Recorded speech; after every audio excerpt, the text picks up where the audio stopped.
52,000 ఏళ్ల క్రితం అంతరిక్షం నుండి గంటకు 90,000 కిలోమీటర్ల వేగంతో ఒక భారీ ఉల్క వచ్చి భూమిని ఢీకొట్టింది.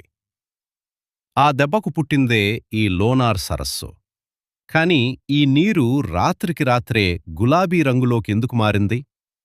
Welcome back to Telugu mystery hub. 2020లో ప్రపంచమంతా లాక్డౌన్లో ఉన్నప్పుడు ఈ సరస్సు నీరు అకస్మాత్తుగా పింక్ కలర్లోకి మారిపోయింది.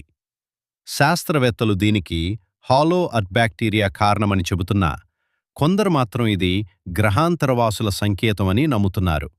అసలు నిజం ఏంటి? ఈ సరస్సు దగ్గరికి వెళ్తే దిక్సూచి పనిచేయటం ఆగిపోతుంది. ఇక్కడి రాళ్లలో అయస్కాంత శక్తి విపరీతంగా ఉంటుంది.